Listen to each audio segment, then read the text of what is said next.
Welcome back to the Human Longevity Project. If you missed it, episode 4 took a gut-wrenching look at toxins and the damage we're doing to our environment. Despite the current crisis, the good news is we have the collective power to create immense change in relatively short order.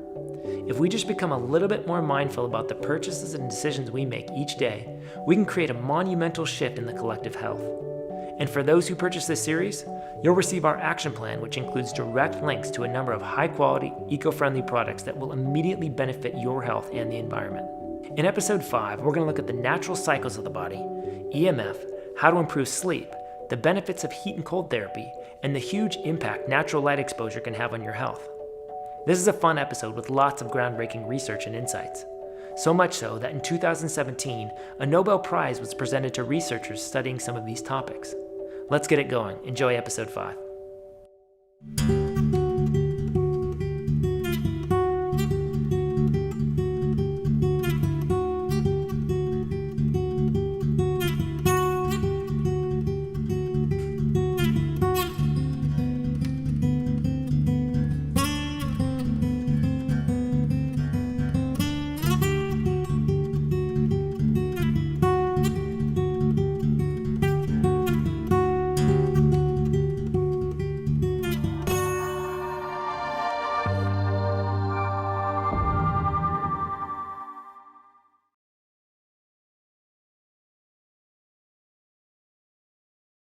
The question of what is the purpose of sleep has been a fairly difficult one to pin down. Is there a solitary purpose of sleep, or do multiple things take place during the sleep phase that are important for healthy functioning? And I think that that's probably more the reality. We are wired to be in the cycle of the sun.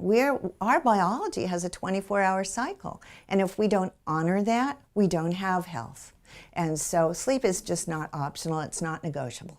And if you're not getting enough of that sleep, it's kind of like having a computer that you never defragment, that you never clean up, and everything bogs down and runs slower. So for me, I think sleep it's like our time to defragment and kind of reboot the computer.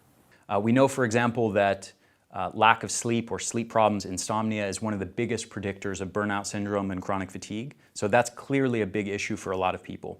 You know, sleep is really interesting because it's probably one of the best bang for your buck health tools. You just have to lay there, close your eyes, and do nothing. It doesn't cost you anything, and you can do it for as long as you need to. And it's just really difficult for people to do that these days. You know, I think a lot of it is culturally ingrained. We've made sleep lazy because of corporate culture that we're in, and especially in North America. You know, sleep is something that is frowned upon versus in other cultures where it's actually revered. We have this cultural belief that sleep is for lazy people, sleep is for the non-productive, the non-motivated. If you really want it, if you want it bad enough, you'll only sleep 3 hours or 4 hours, and you'll get up earlier, you'll work later, and you're just going to grind through and you're going to get it done. There's a few things that I think we need to take into consideration with sleep. One is, how did we feel about the day? Did we feel like we earned that day and then we earned that sleep? And the next morning is, you know, what are we excited about next morning, right? And so I think a lot of people dread the next day, and the next day is represented by that gap between the end of their day and sleep. So they actually subconsciously sabotage their sleep, because if they go to bed, the next time they open their eyes, they're going to be doing something they don't like. Sleep-deprived people eat worse. People who eat bad have worse sleep. So the two go hand in hand. It's a self-propagating downward spiral. You sleep bad, you have inadequate sleep, short sleep, poor quality sleep, and the next day you're hungrier, you eat worse food, you're more stressed, that interferes with your sleep the next night, and it just keeps cycling. And with several days of sleep deprivation, in neuroimaging, your brain actually looks the same as a depressed brain. So again, in neuroimaging studies, depressed brains and very sleep-deprived brains look very similar.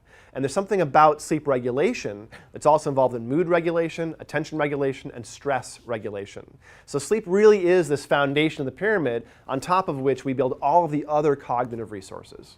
So your brain's repairing, your body's repairing, and you're making all sorts of connections between the two. Right? Your brain's making connections with itself, your brain's making connections to your body. Muscle memory comes from your brain and your muscles coordinating. That happens while you're asleep.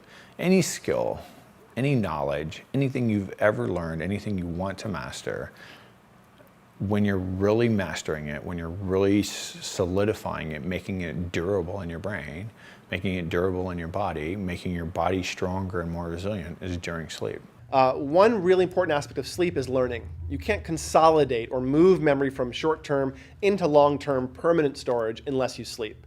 Deep slow wave sleep, dreamless sleep, or delta sleep we call it, that's when consolidation is happening.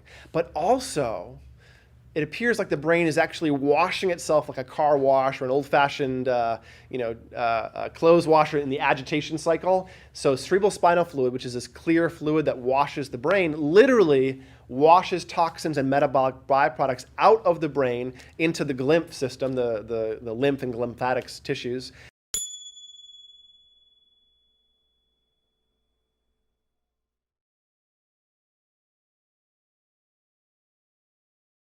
And when you sleep, it resets and washes all these metabolic byproducts out of your brain every night. Sleep is something that usually takes a back burner.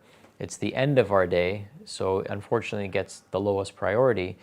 The sleep cycle for me is very important, that I created a sleep anchoring technique where I tell my patients, your day begins at the time that you sleep, so that you actually account for it as the first part of your day that you have to accomplish, rather than saying, okay, it's the end of my day and I could just get rid of it. It's dispensable. So, but if you think of it as the beginning of your day, then it actually shows you, oh, I need to fulfill this part of cycle. I get the question a lot of what's most important, sleep or physical activity or diet. The way that I look at it is, imagine a three-legged stool. What leg is most important? If each one of those components are a fundamental part of our healthy physiological functioning, which they are, then an individual might have greater need to address poor sleep or more physical activity or a better diet. But from a physiological perspective, none of them are more important than the other. We have requirements around each of those domains and others, and we need to try to meet those requirements as best we can. その食生活、睡眠、これからその行い、そういうバランス性の行いが悪かった時に病気は重ねてくる。重ねてくる。What about sleep issues? Do you know people that they can't fall asleep or they can't stay asleep or they're always complaining that they're waking up and that kind of thing? Is that something you and your friends and the people that you know? Mm-hmm. Let me think about it, man. I don't think so. Well, the one guy I know has a little bit of problems sleeping right now is me. And because I have a new business that is taking a lot from me, man. But no, not that I know. Que no podían dormir. Sí. No, no. De insomnio, nunca se padeció. Oí que padecieran de insomnio. ¿Y ahora? Pero es que no tengo como mucha relación con la gente mía. Ya está como en sus fincas, gente tranquila. No tengo esa información.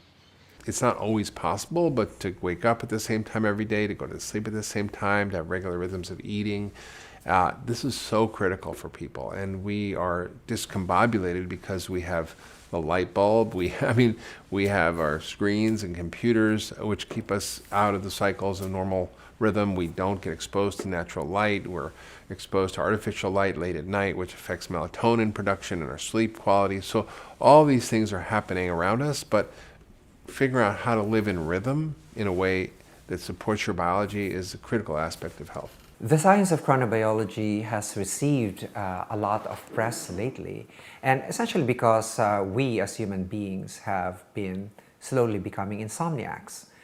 And this is actually a sign that we have actually broken our rhythm. This isn't a surprise, going back to the whole idea of how we evolved on this planet, and we use the cue of the sun as when to be asleep and when to be awake, just like every other organism on this planet does. And all of a sudden we said we don't need to do that anymore, and sleep became a luxury. And so if you've ever gone camping or backpacking, it gets dark and then you go to sleep. And that's, you're not watching late night TV or checking your email, in the middle of the mountains. And so, I think that's and then when do you wake up? You wake up a little bit before the sun comes up. And so that's a natural rhythm I think human beings have had, since we've been exposed to light and dark, which is basically all of our existence. Y ya esa era la tertulia de la noche y a las 7, 8 de la noche todo el mundo dormía. Circadian biology was this crazy, unknown field of biology until 2017 when the Nobel Prize was awarded for figuring out how this works. And it turns out everything in the body has a rhythm that's tied with the day and night cycle. Your blood cells, even, that don't have mitochondria, they need to have potassium and magnesium highest at a certain time of the day. Everything's a rhythm. Sleep has always been enigmatic because you have to get that into that regenerative state. And it's, in fact, for me, the way I consider it, it's the driver of the cycles in the body. It's known that if you just removed the light cycle from the body will function on a 26-hour cycle. So we are actually regulated by sunlight. We're yoked to the sun, so to speak, in terms of the cycles that we have inside our body. In Chinese medicine, for example, there's a particular way that they would be giving herbs. You have to take particular herbs at particular time of the day because of the activity of certain organs in the body. And although that's an older system of looking at things in an energetic way, we are finding this now to be true in Western medicine. There are certain drugs that are effective in the morning and they're actually not effective at any other part of the day. We've seen that liver size actually doubles during the day, or goes to 1.5 to 2 times the size of the day and then actually reduces itself at night. What circadian rhythms do is they help to look at past behavior to then try to predict a physiologic response for that time of day. And that's why we don't want, the body doesn't try to have you get up at 7 times during the night while you're sleeping to go to the bathroom. So you feel hungry during the day, you feel like going to the bathroom during the day, and at night there's a whole other set of physiological activities that take place that are suited for that time of day. Well, it turns out that since everything you do is designed for rest and recovery at night and function performance during the day, if you break those cycles with junk light, or with making yourself too hot when it should be cool at night, or with eating a huge meal after the sun went down, your body is expecting to eat during the day and hide at night. That's what bacteria did 2 billion years ago in the ocean. The same thing keeps happening. And then during the day, we actually have to have our exposure to sunlight. Vitamin D is central to us. And exposure to sunlight, actually, if you take a look, the dawn has more blue light in it, the sunset has more red light in it. It actually determines also how our bodies respond to it in terms of cycles. This light frequency is very special. The brain evolved in a natural environment, and the brain knows, based on what color the light is, what time of day it is. So there's optic nerves that go from behind the eyes into the brain, and they cross. It's called the chiasm, the optic X, the chi, the Greek letter chi. Just on top of the optic chiasm is a nucleus called the suprachiasmatic nucleus, the nucleus on top of the optic chiasm. This nucleus's job is to sample the temperature or color of light hitting the retina, and from that determine what time of day it is. So early in the morning, that first hour of sunlight, the brain really notices that, and the circadian rhythm gets reset.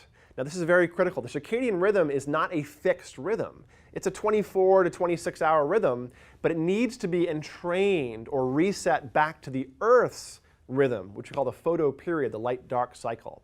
So when the circadian rhythm and the Earth's photoperiod become synchronized, then we have really good marshaling of energy and resources and sleep and alertness. But when those things drift past each other, we end up with lots of dramatic issues in cortisol and stress hormones, and the brain can actually deteriorate from being a sort of free-running and not well entrained to the Earth's photoperiod. When we look at shift workers, police, military, fire, new parents, medical professionals who are thrown in that shift work environment, one of the first things that they experience is significant cognitive decline. We know that people that do shift work or that have chronically misaligned circadian rhythms, they have 4-fold increases in cancer rates, they have multifold increases in cardiovascular disease and risk. It is a clear indication that the body is not functioning as it should because it doesn't understand what time it should be doing things.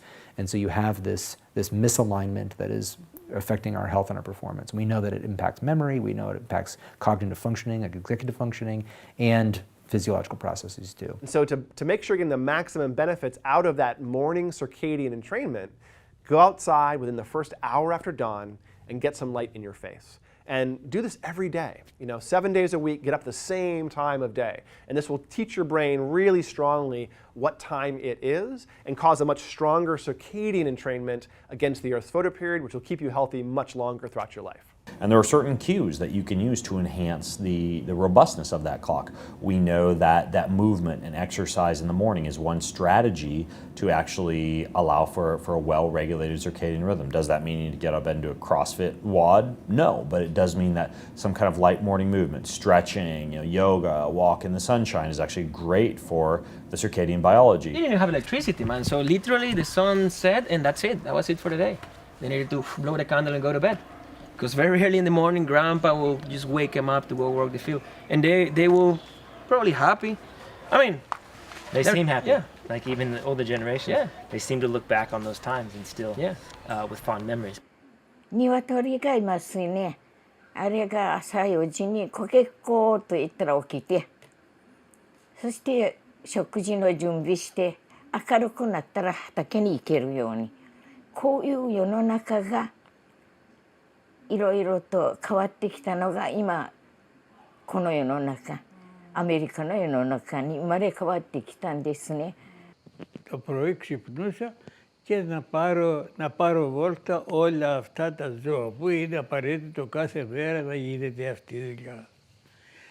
Ύστερα προσδιοριζα μια δουλειά που θα πάω, πότε θα πάω στον κήπο, πότε θα πάω για τα δέντρα, πότε θα κάνω τούτο, κατάλαβες. Έκανα πρόγραμμα από το βράδυ. Δεν είχα ωράριο. Πότε έτσι, πότε αλλιώς, αλλά ήμουν σταθερός το μεσημέρι. Μία, 2 η ώρα έπρεπε να κάτσω. Το πρωί σηκωνόμουν στις 7-8 η ώρα. Το απόγευμα πάλι στη δουλειά. Το βράδυ θα πήγαινα ψυχαγωγία στο καφενείο, να βρω ένα φίλο, να κάνω κουβέντα, συζήτηση. Only in the last 10 or 15 years have an understanding of circadian rhythm that's now been derived by science, has it become a part of the equation of our health. Same with gut microbiota, same with epigenetics. Before that, it was, diet and exercise, right? And now we know that there's these other things that are really fundamental that are at play. But unfortunately, in modern society, we have what? We have cell phones, we have lamps, right? We have electromagnetic frequencies that totally throw off our rhythms in our nervous system. Junk light is a major issue for us now. Over the last 5 years, we've installed light that tells our body that it's midsummer all day long, much more so than it did 10 or 20 or 100 years ago. And it is breaking our ability to make energy. We are wired to be under full spectrum sunshine, which has ultraviolet A, ultraviolet B, infrared, things we can't even see. And it has a normal mix of blue and red and all these different colors and the whole rainbow.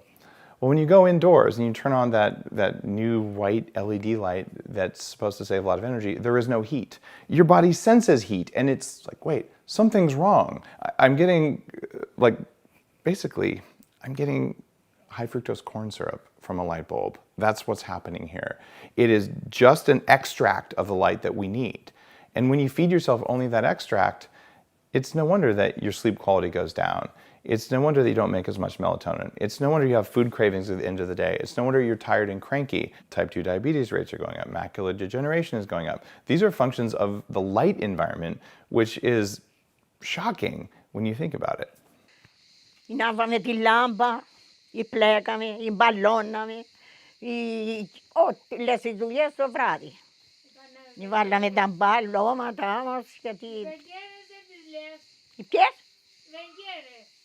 Anche venghiere, se piena, vendicatumaste, chi mi lusa, vengigliani storie, schilleani. La candela carburo, non c'è d'altro mezzo, no? Purtroppo, in quel periodo era così. When you come to realize that there's thousands of studies showing that our bodies react to light no more or less than plants. It's that important for us. Our skin is light sensitive, our eyes are light sensitive, our brain is light sensitive. You realize that the type of light you put into the system should matter quite a bit. The last 30 years, we said, well, let's save some money. Like, let's take out parts of the light spectrum so we can just focus on this narrow visible spectrum. Well, if you look from an energy perspective, great, well, burn less coal. This sounds like a good idea. The problem is that decision was made by people looking to save electricity. What they didn't know and couldn't have known back then was that by changing the mix of different colors in the light, by removing heat from light, which is infrared, then our body responds differently to the light. Because the physiological stress that bad light puts on your body, it's subtle, but when people take steps to fix it, they feel amazing. Bueno, el primer bloque eléctrico que hubo en 1951 más o menos, 50 por ahí así. Pero antes había lo que se llama faroles. Había una que lo prendían con canfín, creo, en las esquinas, que había un farolero que encendía eso.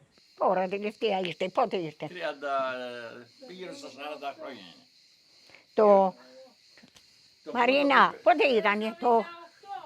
To? To jest do mnie dało kto? Even now, a majority of the villages and towns we visited were completely absent public lighting at night. Compared to most towns and cities in the US, the difference was quite noticeable. Sadly, it's quite rare for people to experience darkness in many Western nations, as the ambient glow of cities and towns permeates into remote areas. Light pollution now fills the night sky, reducing our ability to access the health benefits of darkness. Majority of cells involved in immune function carry receptor for vitamin D. And therefore, the more we expose ourselves to the sunny environment, the more vitamin D is going to be produced, and that is going to affect the functionality of the immune system, meaning the better immune function. Mi papá cuando nacía un niño siempre lo sacaban al sol en la mañana, porque ellos decían que recibían vitaminas en la piel, necesitaban sol, un poco de sol. Entonces ese niño se mantenía unos minutos ahí, se bañaba, se higienizaba y se llevaba. Pero actualmente los que quedamos de mi familia sabemos el problema de la capa de ozono, sabemos la abertura que tenemos y todos los efectos tóxicos que tenemos del sol, ¿verdad? Cáncer de piel, etcétera, etcétera, ¿verdad? Una cantidad. Por eso, por el descuido del hombre, porque el hombre ha sido el único culpable de esta situación. Pero en aquella época, yo no creo que los hombres de aquella época hayan tenido culpabilidad en eso. Porque es que se sabía vivir con la naturaleza.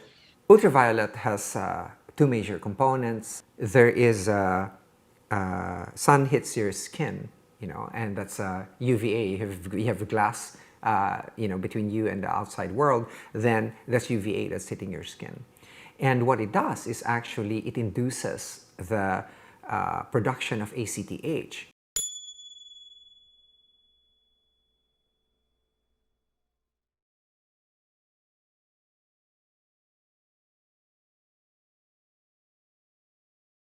We used to know that ACTH only occurred in the brain, but now we know that it's produced by the skin. And when it's produced by the skin, ACTH actually still induces the production of cortisol, which then serves to wake you up during the day. And that's how our skin is actually tied to the sun cycle as well. UVB has been shown to stimulate the production of vitamin D, and that's kind of well known. Vitamin D is synthesized in the skin in response to sunlight from cholesterol. So it's a modification of cholesterol that produces the vitamin D.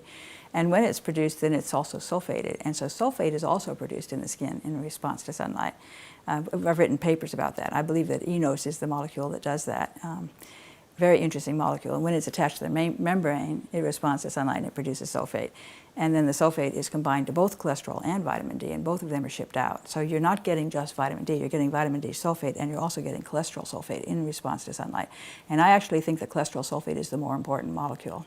Vitamin D is a signaling molecule, so it goes to the liver and it says, hey, look, we've got vitamin D, that means we've got cholesterol sulfate. It's not really it's not supposed to be supplying something, it's just supposed to be signaling that something is being supplied. So what vitamin D has done is, if you have vitamin D it's gone through all that process, it's verified that sunlight is making cholesterol sulfate in the skin, the liver cype enzymes are working, the kidney cype enzymes are working, so now, cell, you're good to go. Everything's happy. That's what the vitamin D is telling. It's a messenger telling the cell that's receiving it that things are okay. So if you start taking, for example, if we just took vitamin D sulfate as a massive supplement, your cells would be very confused, because this supplement would be, first of all, the vitamin D would be distracting those enzymes from the job they should be doing, which is making the bile acids, for example, in the case of the liver.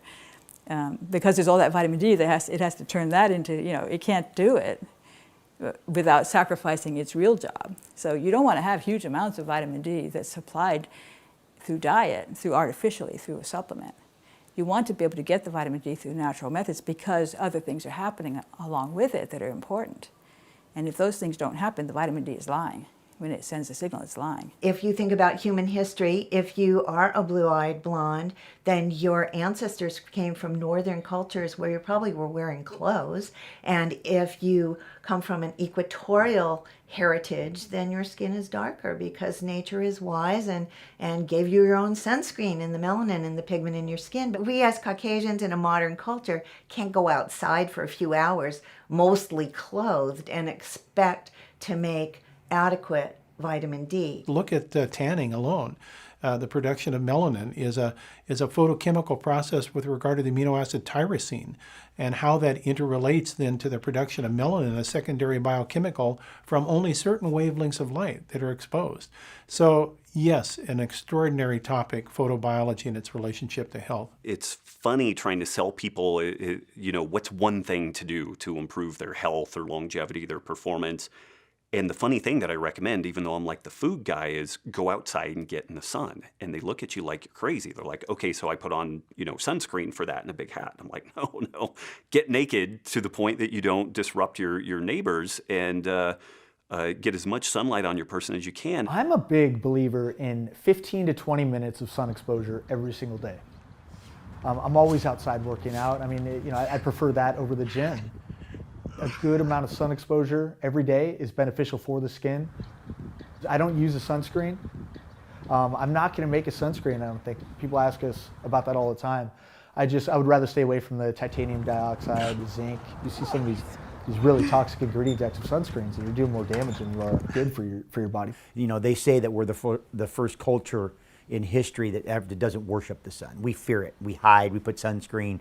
We're crazy about it. I don't use sunscreen, never have used sunscreen. I'm not a big fan of sunscreen because it's stopping my ability to absorb the sun. The problem is, many of us had it kind of drilled into our heads when we were young, you should never step outside the door without putting sunscreen on. And there are a couple issues with that. Number one, of course, it prevents us from getting those benefits of ultraviolet light exposure.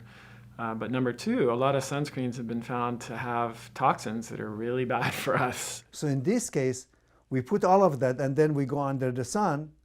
We prevent from entry of good molecules into our system, but in the meantime, lots of toxic chemicals enter into our through the skin into the body and overwhelm the immune system, and both our innate and adaptive immune system is going to suffer significantly from that.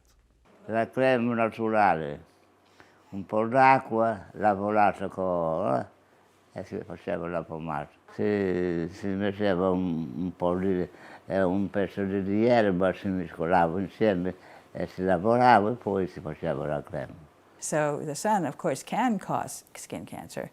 Although ironically, the rates of melanoma skin cancer have been going up exponentially in step with the exponential rise in the use of sunscreen. I think there is a time and a place for sunscreen, but certainly sticking with ones with more natural ingredients is a better option.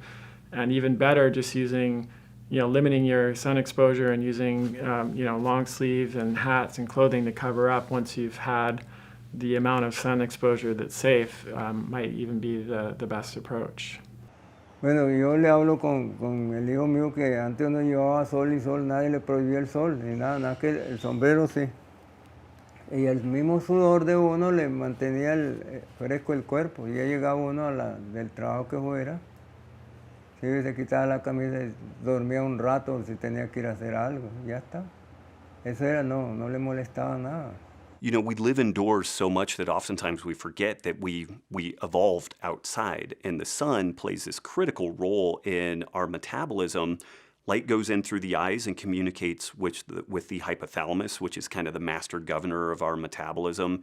This influences adrenals and thyroid and sex hormones, really everything downstream from that. We see a peak in testosterone, right? Like sometime between 7 and 9 a.m. We see like a grip strength and a post-workout protein synthesis and a body temperature peak sometime between 4 and 7 p.m.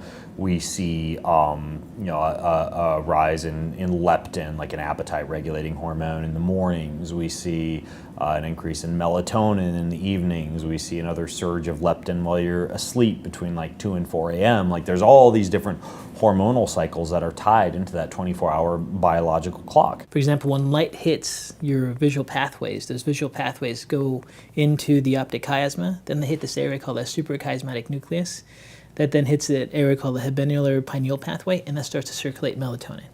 So just like waking up and seeing light immediately changes your circadian rhythm.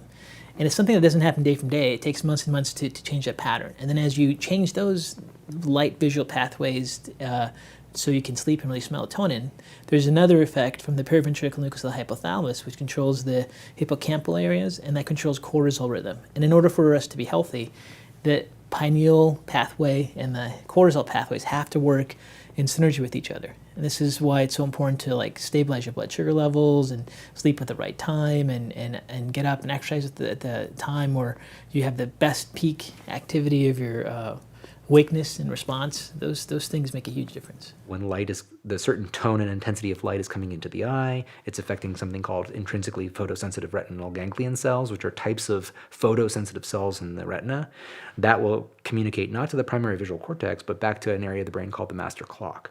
And that master clock then is then saying, okay, this is the time of day that it is, therefore initiate these programs. In the morning, when the sun hits us, your cortisol levels go up, and that wakes you up. So it determines your day cycle. So just imagine if we're actually living in an artificial light, we lose that kind of signal.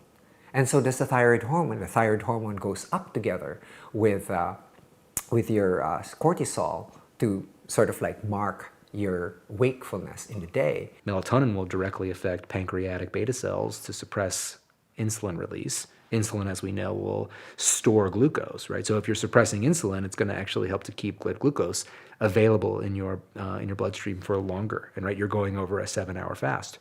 Now, that's not the only thing that happens. You also see a buffering of blood glucose by a growth hormone response in response to slow wave sleep. That also will cause insulin insensitivity, which typically is thought of being a bad thing, but it's actually an adaptive physiological response to maintain blood glucose. Then during the night, it changes. So as you go through your slow wave sleep and then into more REM sleep, you see towards the end of the night more cortisol being released. That then helps to then produce more gluconeogenesis in the liver and also to release some glucose from your cells. Altogether, you have different mechanisms, all circadian controlled, that then help keep stable blood glucose levels while you're fasting. I really am working hard on getting sun exposure to the eyes, which will then allow the pineal gland to make the sulfate, and it'll make the heparin sulfate. And then when the evening comes and the light dims, then that triggers the pineal gland to make the melatonin. And then it attaches the melatonin to the sulfate that came from the heparin sulfate that it made earlier. So if it doesn't make the heparin sulfate, it can't sulfate the melatonin. If the melatonin is not sulfated, it's not transportable in a water-based medium, so it can't go out into the cerebral spinal fluid. So you can get a deficiency in melatonin because of a deficiency in sulfate. Dopo, da grande sì, ma da giovane no, So when you're actually sleeping, your rhythms are working. You have a cortisol rhythm and a melatonin rhythm. And as you actually fall asleep, from the time you fall asleep, your melatonin levels go up. But melatonin isn't just a sleep hormone. Melatonin is an immune priming hormone. Your melatonin primes your T cells and your regulatory T cells. So if you don't get enough sleep, your entire immune system is dysfunctional. That's why most people notice if like they miss a night's sleep, they get sick the next day, or they're prone to getting a virus. If they're getting exposed to those antigens all the time, but now they didn't have that melatonin release throughout their nighttime and to change your tolerance. And taking melatonin isn't the fix. You actually have to have that rhythm go up by itself. So it's not a burst of melatonin once, it's that rhythmic secretion of melatonin. So starting the day, how you lose your tolerance. You don't get enough sleep. なかなか病気しても医者にかかるっていうのはできなかった。もう眠って治す。 And we really are set up for this kind of optimization of getting out in the day early, and then when the sun goes down, really having very minimal light exposure. And what we tend to see, by contrast in modern living, is we get very, very little intense early day light, and then we get far too much evening light, which disrupts the HPTA axis and tends to keep us in this constant kind of fight or flight mode when we should be heading down and going to sleep. If you look at somebody on a cortisol pattern, you can run a saliva sample and see. If you just implement 10 minutes of morning daylight, it's like 10 minutes. Oh, I don't have 10 minutes. Schedule it. I guarantee you can find 10 minutes. Just that alone, I've seen people's cortisol levels just skyrocket. Where someone was flatlined, meaning like their iPhone battery was at 7% charge, they're exhausted, they can't get out of bed, they have to have coffee or exercise to feel normal. I just give them a prescription of sunshine, as much skin exposure as you can, gaze at the sun, put all of your energy that direction like you're an Egyptian worshiping the sun. All of a sudden hormone levels come back online. All of a sudden food cravings go down. Sometimes they lose weight, which I don't even know the mechanism of how to explain that. How are you losing weight? By just doing the sun. This orchestration of your physiology is all being timed so that you end up having, good stable energy levels, and you're not waking up in the middle of the night because you're starving or because something is alerting to you because of poor bioenergetics. Circadian rhythms are, again, trying to anticipate what the needs are of the body based off of past experiences and exposures, so that, for example, if you typically eat at every morning at 8 a.m., the body is going to prepare enzymes that are going to help to process that meal.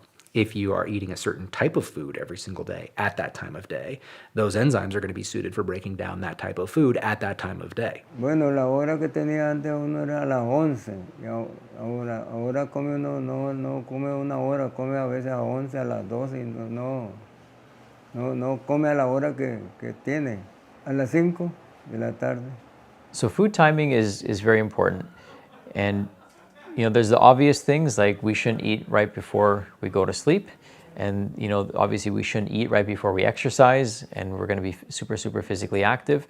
But if we look at our circadian rhythm, and basically our circadian rhythm means how our hormones fluctuate throughout the day, and certain hormones are going to be higher in the morning, lower in the evening. Cortisol is highest in the morning. And cortisol's main function is to raise blood sugar. So if you've been sleeping all night, and you need to get up and start your day, you're going to need some blood sugar in the bloodstream in order for your cells to be energized for you to carry out function and then hunt or gather or do whatever you need to do. So in the morning, it's probably important for us to have a very light meal because energy is actually being produced by our hormones. So if you couple cortisol raising blood sugar and then you have a high sugar breakfast, then you're in trouble. Now, lunch is when our digestive system is strongest. So that's when it's probably most appropriate to have your largest meal. And that's when you're going to be hitting your stride. So the morning energy is going to be fueled by your hormones. The midday energy is going to be fueled by food. And then the rest of the day, in the evening, you want to probably have a lighter meal because you're not going to be as physically active. And you want to give your digestive system and immune system a bit of a break so that you're not spending your night digesting food, you're spending your energy at night in healing and repairing and regenerating. In our society today, oftentimes people are having a late night snack. So they're eating food, driving up insulin before they go to bed, which number one is going to affect their sleep quality. Number two, they're not going to get that same level of metabolic flexibility because their body's not going to be tapping into that body fat. Plus, when you don't sleep well, you're going to have elevated stress hormones and, in a sense, more of a chronic, low-level fight or flight response that's going to take place. And when we eat at night, it changes the rhythm for acid secretion, what the bacteria are doing for you, fermenting. our body starts digesting, and that's actually a good relaxing response. However, it's going to take energy away from actually what we need to be doing while we're sleeping, which is regenerating, the lining of our gut, which happens about every 3 to 4 days. There's a concept called autophagy, which is really all about recycling. At the cellular level, there's consumption and digesting, breaking down, and recycling a lot of these old, damaged, broken down cellular parts. Now, in order for this to happen well, we have to be in a fasted state. And it happens specifically during the fasting window at night. Now, one of the problems in the modern world, especially in the modern Western world, is that as the day length has changed due to modern artificial lighting, we're staying up longer, we're sleeping less, we're also we're eating longer than we used to. So what's called our feeding window has now extended to many more hours of the day than it used to be. There's research actually showing that the common feeding window for most people now is around 14 or 16 hours of the day, and that most people are only in a fasted state basically just during the time they're actually in bed, during the time they're sleeping. So oftentimes 8 or 9 hours a day. Well, where it should be is more like 12 and 12, meaning a 12-hour feeding window and a 12 or 13 or 14-hour fasting window. And the reason that's important is because if you think about this concept of autophagy and how this has to occur during a fasted state, if you're fasting for a much shorter period every night, you have much less time for your body to actually get into autophagy and go into this process of repairing broken down and damaged cellular parts and rebuilding new healthy ones. So what happens is that over time, when this occurs on a daily basis for months or years or decades, is that our bodies build up, they start to accumulate these damaged and dysfunctional cell parts because we're not spending enough time each night breaking them down. So ultimately what that means is we're functioning tomorrow on today's and yesterday's broken down and worn out cellular parts. There's indication now that a shortened eating window, so having a long overnight fast of at least 13 hours, associates with better outcomes in people that have breast cancer and less incidence of breast cancer. And that probably translates to other types of cancers as well. That's just where we have the strongest signal at the moment. There appears to be something really woven into our genetics that intermittent eating tends to be quite good for us. Not all organisms are like that. Cows and sheep and horses are supposed to eat all day. Humans, being this kind of opportunistic omnivore, we seem to really benefit from that punctuated eating. It seems to improve the gut microbiota, tends to improve digestive function. That wake-rest cycle seems to be really important for us. The reality is that you have more control over the food that you take in the morning, I would say. I would say breakfast tends to be more of an independent act. Dinner is more with family, it's more with friends, it's more social. And so what I think is a good heuristic now is, where do you have greater control over the variability of your diet? So for me, that means that I have more control over breakfast. I'm still interested in exploring eating breakfast late, but doing so at the exact same time every day. So I don't want to be eating breakfast at 8 a.m. one day, and then noon the next day, and then 8 a.m. the next day. I think that creates a problem. If the body, again, is trying to predict appropriate physiological responses based off of previous exposures. People who have disrupted sleep or disrupted hormones or leptin insensitivity or insulin insensitivity, many of these people actually need to jumpstart their day with breakfast, with food. It's actually it's a circadian signal. And so food and even things like including plenty of protein and fat with breakfast is a smart idea to enhance your circadian biology. Once you have a robust circadian rhythm, can you get some benefits from things like intermittent fasting, breakfast skipping? Probably. But if you have issues with sleep or issues with hormones, it might not be the best idea for you to skip breakfast. One of the things that became clear in our discussions with the elders was the tremendous amount of physical labor that was consistent across all the societies we spoke with. Because of this, eating out of boredom or snacking out of habit didn't exist. Their work schedule often dictated their meal timing, and in order to enjoy a meal, they would generally have to consciously take a break from their work. After the workday was done, they would typically have dinner around sunset. Not only were they conscious of daily meal timing, they also had to follow the seasons. since there was no way to preserve or ship food great distances prior to 1960 in most of these areas. You have a network of a quadrillion ancient mitochondrial bacteria in your body that millions of times a second are sensing the environment around you to figure out what kind of energy should I be making right now. And they're exquisitely dialed into timing. They need to know, is winter coming? Because if winter is coming, you need to put on fat because you're going to need it because there won't be any food. We evolved that way. And if it's summer, like, what am I going to be doing? I'm going to be eating more carbohydrates. So they look at light, they look at temperature, they even look at phases of the moon, believe it or not. They sense all of this without us having to think about it, and they change your energetics inside the body. You're actually biochemical, bioenergetic stuff, not the meditative kind of energy. And when that happens, and then you screw it up by going out and having a milkshake full of sugar in the middle of time when your body says there should be no sugar available, it'll look at that sugar and go, oh, it must be summer again. So now part of you thinks it's summer and part of you thinks it's winter, and you get a mismatch inside the system. We evolved to eat more carbs when there's bright light and sunshine, and we evolved to eat more fat and moderate protein during winter because there weren't refrigerators. You couldn't get fruit flown in from Peru in the middle of winter. And if you do it occasionally, it doesn't matter. But if every single day, all year round, you have a banana for breakfast, you're doing it wrong unless you live in a place where bananas grow every morning. I'm also really big into just eating seasonal because those things are available at a certain time of year for a reason. And that's what we know from ancient traditions, right? And we also know about just me living in the Pacific Northwest, I need to be eating more berries and more greens, more cruciferous vegetables. There's a reason for that. Ναι, γιατί αυτά που βγαίνουν τις άλλες εποχές είναι όλο με φάρμακα. Και σίγουρα αυτό δεν πρέπει να το τρώμε ποτέ. Αυτό που βγαίνει τις άλλες εποχές είναι γεμάτο φάρμακα. Βέβαια και τις καλές εποχές που βγαίνουν βάζουν φάρμακα. Γι' αυτό πρέπει ο άνθρωπος να προσπαθεί να τρώει οικολογικά προϊόντα, διότι μπορεί να είναι λίγο πιο ακριβά, αλλά αυτά που θα ξοδέψει στους γιατρούς ύστερα και ότι θα είναι και η ζωή του μικρότερη είναι πολύ περισσότερο η ζημιά.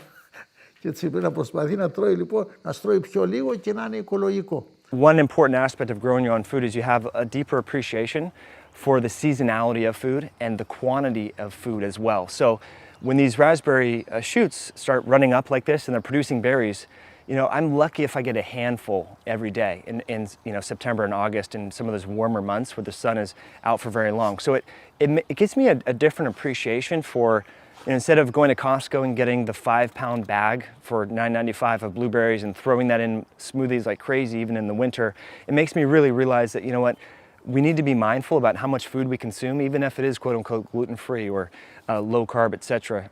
Because it takes a lot of investment, it takes a lot of water, it takes a lot of time. So we want to really be a little bit more mindful about that. I think it's an important component of health. When you take a look at being able to eat various kinds of foods that are grown locally according to season, you know, then you will have a diversity of foods instead of having artificial rules. When it comes to the foods you eat, and I guess maybe most people, is it still seasonally based? In other words, you got papaya season and mango season and these type of things. So do you notice that people are still eating in a seasonal way, whether it be dry or wet season? No, we do. We still go by the season. I mean, the base of rice and beans, we have to have it, yes. Sure. And the rest, it goes by the season, especially when it comes to fruit. You know, it seems a little bit hippie or you know, soft science to recommend that one would eat seasonally. But if we think about our metabolism and if we put some value on that metabolic flexibility, which I think is a very defensible scientific position to be in, then seasonal eating is going to imply that we're going to change both the macronutrients, the protein, carbs, fat, and also the micronutrients of the foods that we're eating. And within the evolution of all organisms that consume something, there's two dueling banjos here. There's optimum foraging strategy. You want to get as much as you can get without and avoid toxicants, and nutrient deficiencies are really kind of the two things there. And so if we're eating very consistently the same thing, you have a higher likelihood of nutrient deficiencies because you're getting the same profile day after day after day. And also we're not goosing that kind of metabolic flexibility. So you could make an argument that even at equatorial regions, when they've looked at non-human primates, when they look at hunter-gatherer groups and humans, their diets change quite dramatically day to day, week to week, year to year, and at different portions of the year. Many of the people who have healthy mitochondria actually eat foods that are according to season. It's important to respect where you are living and what kind of foods and the atmosphere where you're living affect the quality of the microbiota. There's sleep, there's food, there's stress, both dealing with handling psychological stress and also seeking out stressors so that we have different exposures, exposure to the sun, exposure to cold and hot. And those are all stressors, but those actually will facilitate an important biochemical signals that are a part of our health. Heat, cold, wild plants and other wild foods, sunlight, and even, there's some theories that low amounts of radiation, very similar like sunlight radiation, may actually produce this very interesting protective effect. Τα δικά μας περιέχουν ραδιενέργεια. Και τώρα τελευταία βλέπω και κάποιοι άνθρωποι το φοβούνται. Εγώ όταν ήμουν εκεί. One of the things we were excited to check out in Icaria were the hot springs. When we would visit each one of these hot springs, we were surprised to see that there weren't a bunch of people there. They were empty.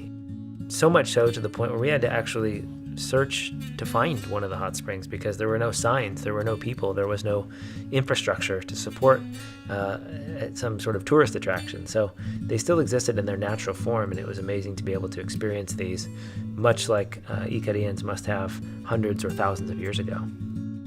Υπάρχει λοιπόν μονάδα, υπάρχει πηγή που έχει 600 μονάδες ράδιο. Υπάρχει άλλη πηγή, αυτές που λειτουργούν τώρα λέω, που έχει 300 μονάδες ράδιο. Υπάρχει άλλη πηγή που έχει 160 μονάδες ράδιο. Υπάρχει άλλη πηγή που έχει 75 μονάδες ράδιο.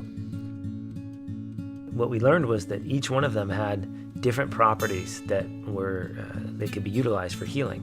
Some were good for the skin, some were good for rheumatism. They all had their unique characteristics. Ναι, πώς, πάνε πολύ. Λένε πως κάνουν καλό. Τώρα, εγώ προσωπικά δεν έχω πάει. Αλλά έχω ορισμένες περιπτώσεις που πηγαίνανε ανθρώποι που ήταν σχεδόν, τους κρατούσαν να πάνε και βγαίνανε καλά. Όλος ο Άγιος Κήρυκος και τα θέρμα είναι γεμάτο με θερμοπηγές, γεμάτες ραδόνιο, οι οποίες βοηθάνε πάρα πολύ τον πληθυσμό σε αρθριτικά, σε εκζέματα, σε ευγονία και βοηθούν πάρα πολύ στη μακροζωία των Ικαρίων. We control our environments. We can, when we're inside a room, we control our environments when we're outside by putting on multiple layers of clothes. And that all adds to more comfort, less stress. So our ancestors didn't have access to hot water all the time. So when they wanted to bathe, oftentimes it was cold. And the body actually releases endorphins. There's all these different benefits that come about when we do something like a cold shower or cold bath.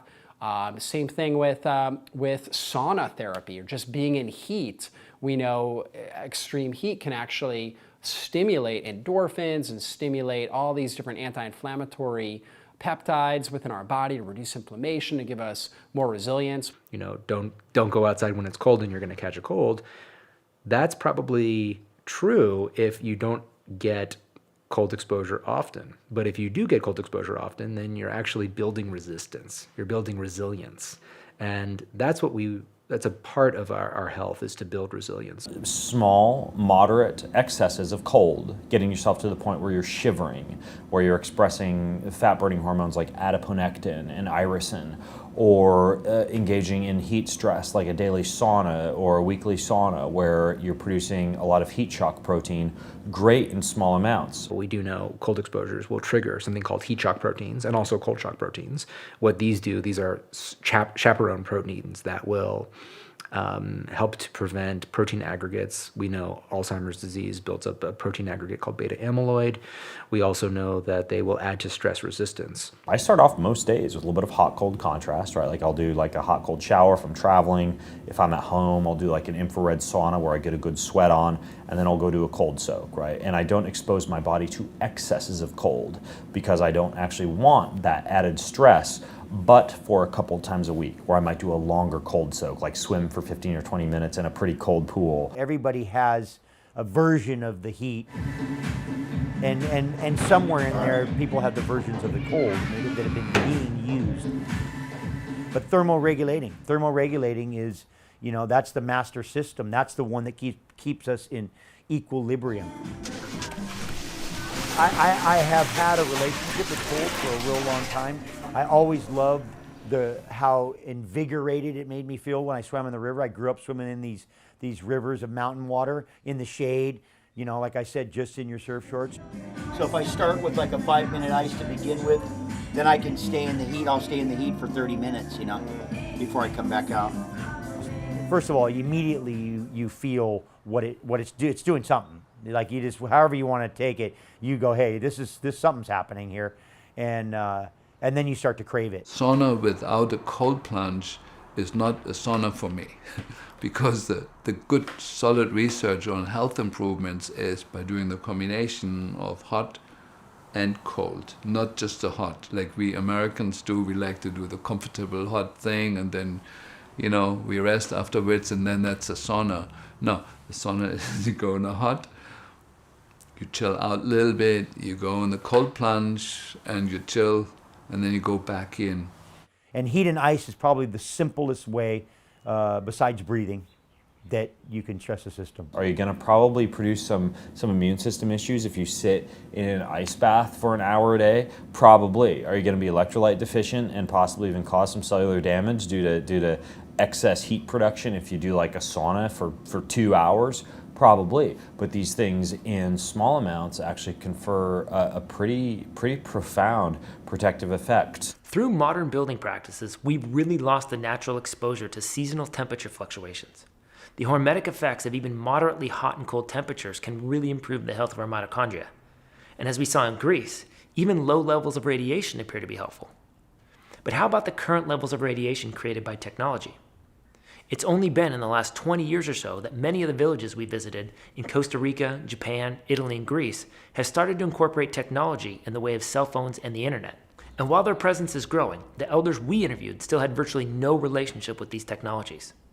So when we look at the effect of electromagnetic radiation on longevity, we have to remember that the elders in these regions had essentially zero exposure for almost their entire life.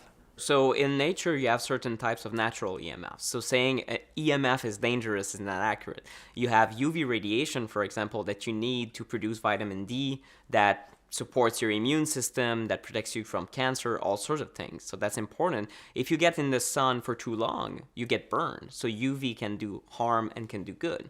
The same thing can happen with different types of EMFs in nature, but there are also types of EMFs like the microwave signals that we're exposed to from cell phones, from Bluetooth, from Wi-Fi, that are fairly new. In Mother Nature, the levels that we were exposed to compared to the average city these days were a quintillion lower.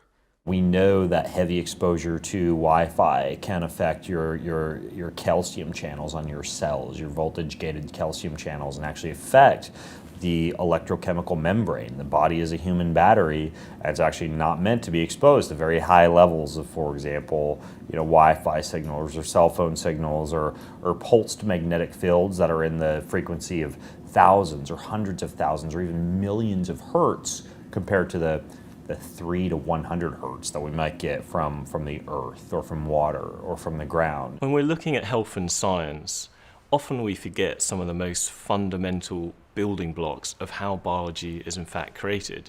Now ultimately it's always the rules of physics that dictate the rules of biochemistry, which in turn dictate the rules of biology, which in turn dictate what happens in your health. And unfortunately, Western science often ignores the rules of physics, whereas ultimately everything in life is about exchanging energy. And if we don't actually look at how this energy is exchanging, we miss an awful lot about our health. And until we actually become as committed to spiritual growth and development in science and acknowledging the subtle energies and developing technologies to measure the things that we keep downplaying because they're not scientifically validated, we're running the risk of death by science. With smartphones, there are actually a couple of different issues that don't get enough attention. One is the potential impact of EMFs and cell phone radiation. And that is, of course, still a very controversial issue. Many studies have shown no harm. Some studies have shown harm. It's very difficult to piece it out at the moment from the available research that we have. But there are a couple of things that are important to keep in mind about that. One is that it's just possible that the timescale that we've been looking at so far has not been sufficient to reveal an effect. And that doesn't mean that an effect won't be revealed later on. And there's a saying, lack of proof is not proof against. So it's very possible in my mind that something could turn out to be true. And I think when that's the case, when there's some uncertainty, the precautionary principle applies, which is to say that you might as well take precautions in case there is an effect, like not wearing a Bluetooth thing on your head 12 hours a day, and even using a wired headset to keep your phone away from you and not carrying it in your pocket. Because the downsides of those are, I think, those actions, which is maybe just some inconvenience, are far outweighed by the potential downsides of the technology itself. Science is behind, simply. There are thousands of studies on the effects of cell phones. Most of these studies, when they're studying populations, are on 2G cell phones. 2G cell phone, no one uses them these days. We're on 4G, fourth generation, and we're rolling towards 5G, fifth generation. So the science is behind 20 years. So if you want to know what devices are doing to our body right now, there's actually no way to have proper amount of studies to then have scientific consensus. So that's part of the problem. The exposures are new. By the time they will have studied 4G, 5G will be out. By the time 5G is out, we're going to be at 8G. And the iPhone 24, I don't know, but it is increasing so much and so fast that there's no way to tell what the long-term consequences will be. I try to tell people you have a sympathetic and a parasympathetic system. Sympathetic is your fight or flight system. Your parasympathetic is your repair system. So when I tell people, for huge parts of history, you had very little stress in your life. You had all this extra capacity to heal. When you get a good night's sleep, you heal. We weren't designed to be under stress 24/7. The Wi-Fi's, the cell phones, it's shocking that, and we can't even feel most of this stuff. And my point is, when your cortisol's up, your immune system is always shut off. The most dangerous sources of EMFs are the ones that you keep close to your body. So if you have a cell phone, it's an emitter, it's a strong emitter. If you put it here, you have 100% of the danger. The more distance that you put between you and a device, the more the signal drops in an exponential way. So it means that on 1 foot, some people would think, okay, maybe it's 20% reduction. No, 80%. 2 feet, 90%. So it means that if you keep your cell phone in other places, if you, instead of putting it in your pocket all day, every day, you put it on your desk in front of you at 2 feet, you've reduced 95% of the problem when it comes to your cell phone. Same thing for your Wi-Fi router. So if you put your Wi-Fi router under your bed, I've seen that. I've seen people have a Wi-Fi router under their bed. Why? Maybe the tech guy thought it was a good idea or it was convenient. They didn't think twice about it. Put the Wi-Fi router as far away as possible from your bedroom and your living areas. So in the corner of the garage is good. In the corner of your bedroom is not. Ethernet cables still exist. Thank God. You can use, if you use your computer at a station, either it's at work or at home, I have a home office, there's no reason you should be on Wi-Fi in reality. Wi-Fi, for me, I turned it off when my wife was pregnant. We started sleeping better. We didn't change anything else. Wi-Fi does influence your sleep patterns. Wireless technologies influence melatonin production. A guy named Dr. Neil Cherry did this study back 20 years ago that showed that these electromagnetic radiation can suppress melatonin, which is not just important for sleep, it's one of the most potent anti-cancer hormones that we make. And I thought, okay, I want to give myself the most optimal melatonin production possible. How do I do that? I'm going all wire, basically wired, old school connection. And it's easy, it's faster, you don't have to worry, and you sleep better at night. If you look at EMFs, do we have studies that show harm? Well, we have thousands of them. So it's not true. It's not true that it's doing nothing. What scientists disagree on is, should we take action? Should we reduce our exposure or not? And that's the question. 2017, the mayor of Krakow in Poland was elected, and his main promise as a politician was removing cell phone towers from downtown areas and removing the electrosmog, or at least reducing the electrosmog in the city.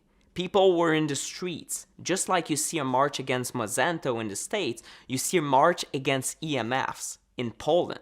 Another thing that happened in 2012 is the Indian government in the major region of India, so that's probably hundreds of millions of individuals that are touched, they looked at effects from EMFs and they said, you know what, cell phone towers and EMFs overall are a threat to human health. That's the government talking. So they dismantled thousands of antennas to move them outside of these downtown areas. And among other things, they decided not to put any cell phone towers near schools, near hospitals, and near playgrounds. And it makes sense. A lot of people use also these, these new smart watches, Fitbits, wearables. I've heard about now Bluetooth bras and what.